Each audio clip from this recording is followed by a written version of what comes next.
So today we're going to go over how to 1v3. Now I'm not going to teach you how to 1v3 every single time because it's literally impossible. But I'm going to give you the tips you need to get better at them and winning the fights more often. It's something that's not easy to do. I'm going to whack down some grind rules right now. First of all, 1v3's. Do not expect to win every one. It's not going to happen. No one wins every single one. And if they did, they would probably be getting paid a lot to play the game. But yeah, it doesn't happen. Even the pros don't often get it. And when they do, they shout and scream about it because, you know what, it's quite rare. So there's that. Don't expect to win every one, but do expect to win your 1v1s. The next thing is the legend you use has a big deal and a bit of an impact on how often you can get 1v3s and raise your chances of living. So people like Wraith and Gibby and Path, the movement gunner guys, once you get a knock you can get out, move position, you can reposition yourself really easily. When you're playing someone like Watson, you get a knock, there's a very small radius of where you could be in 5 seconds after you get that knock, and it's not going to be far away, so it's easy for the team to think about where you could be and find you pretty damn quickly. And that's just the difference between legends. The legends you play are a lot easier. Like for example, me on Wraith, my opportunities to 1v3 when I'm playing Wraith are a lot higher than if I was playing Watson. And it's simple as that. It's because she has a ability that she can reposition herself really fast. And that is what it comes down to. And the final one is the grind rules here. You gotta be able to shoot. If you can't win your 1v1s, do not expect to win your 1v3s. Even if you can shoot, it is not just about shooting. You need game sense as much as you do your accuracy here. A lot of people can just sit in the firing range and shoot targets all day, but game sense is one of the most hard things to learn, in my opinion. But I'll do my best to try and teach you what I mean by game sense in this video for 1v3s. And yeah, that's the ground rules. Let's get into some tips. So I have 5 tips here. I want to just read them out here. So first of all, we have isolation. Then we have the active surprise, then game sense, and then in-game helpers, and then map knowledge. Now, these are the 5 I want to break it down into, and I'm going to try and whack some gameplay in the background and talk about it as I discuss it, so it gets through to you guys as best it can. And yeah, let's get into this. So early on in this fight, I noticed they were on my ping on my first one where Portal is, and I portaled back because I didn't really want to fight where they were because there was 3 of them there and there was only 1 of me. So what I did here was I managed to get a pretty good knock on this Loba, and then I seen that the Path took my port, and I was like, okay, I don't know what he's going to do. I thought he'd just take it straight back because he stayed with his teammates, but I think he got a bit fancied the 1v1, and obviously he lost it. I had a Vault Man. So there's the easy make it a 2v1 there, just because I mean actually knocked 2 of them, but I'm not going to go push that Loba because I've already knocked this guy, and I'm going to just chill out and just play the game and get a bat off, heal up and reset. So I just want to get the finish on this Path, and then I just work towards what I'm going to do about these 2. So a little bit on in the fight, I see the Valk is around the corner. I hit her for a little bit, and then I actually hear the Loba come back. Obviously I knocked her earlier and she's healed up and she's fully healed again now. I missed a lot of shots there, which is really bad, and then I see the Valk is right here. So luckily I get a little knock on her, and I try and phase, and actually cancels my phase, but I managed to get the phase off. And this is what I mean by 1v1 isolation. If I'm playing Watson there, Caustic, anyone, I've got what, 50, 60 health against a full health Loba. Probably die. But because I can have a bit of movement, I easily just phase away, and this Loba doesn't push me, and I end up killing her. So it's as simple as that. That is a simple 1v3 situation. Obviously, not a lot of go like that, but that is a nice way to explain isolation to you guys. So next we have the active surprise. Now what I mean by this is you can see right there, that guy did not know I was on the roof, and I beamed him down, knocked him straight away. And that is instantly changed the fight. This Wraith makes a decent play and goes over to port her out, and obviously it makes it so it confuses me.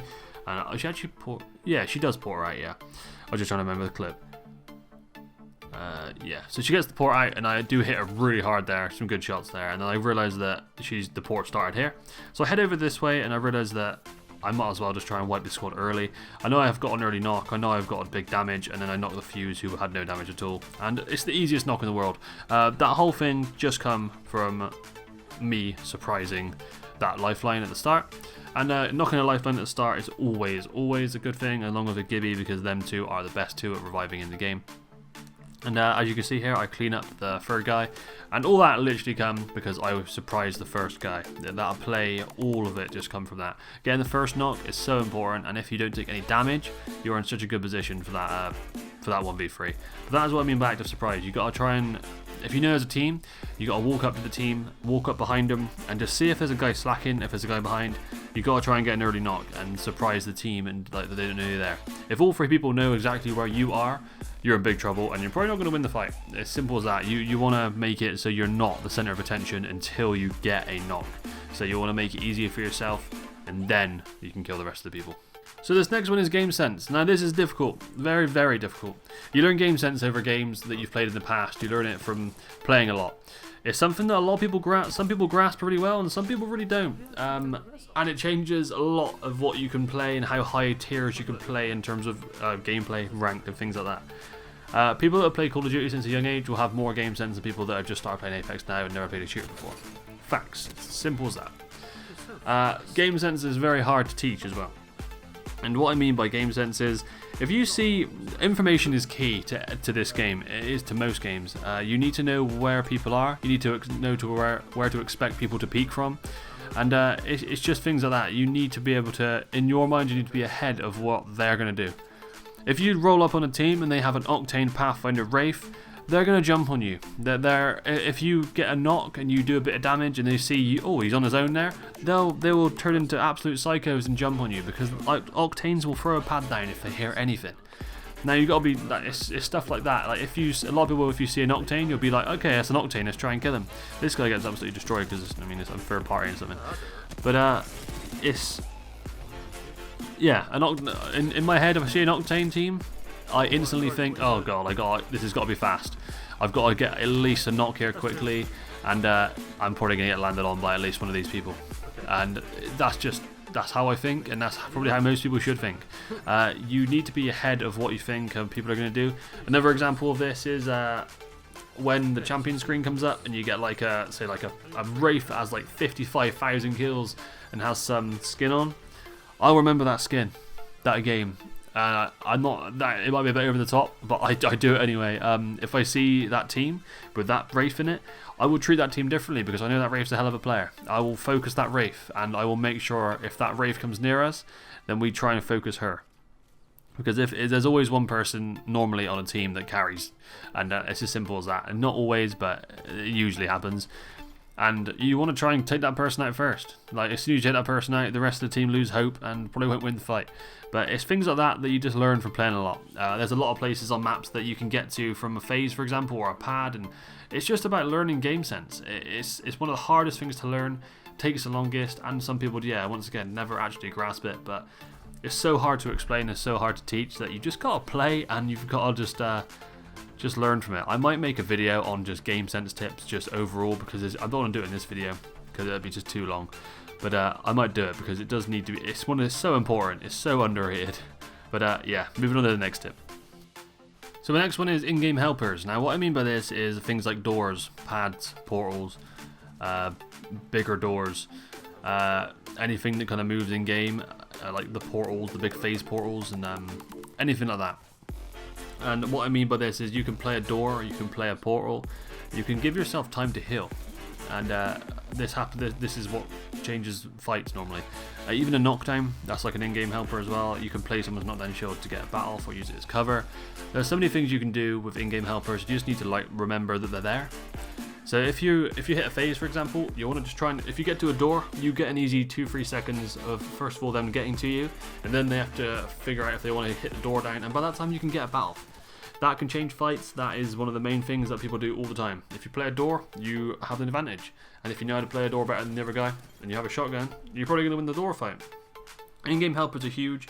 Also kind of links in with game sense, because you learn the in-game helpers through playing a lot and learning game sense of how to play each thing. But you need to try and play doors and stuff like that as much as possible. It really is and zip lines as well. They all change things a lot. You just got to watch people like Asu and Fade play. They literally kill a guy, they'll disappear. They disappear up the zip line. They disappear from a phase. You won't see them for 5 seconds, and other people will have no idea where they are because of what they use. They use like the isolation I discussed at the start, and then they also use in-game helpers like the zipline, things like that. People love zipline buildings, and they make great content of killing people like in the zipline buildings, and that is exactly why, because if you're good at it, it can be so powerful.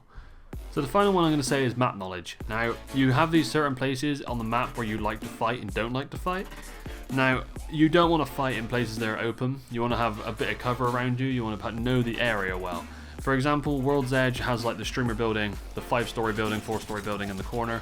Everyone knows them buildings quite well. Everyone knows how to play them, and if you don't, you should get to know how to play them, because that's where you're going to hit your 1v3s too.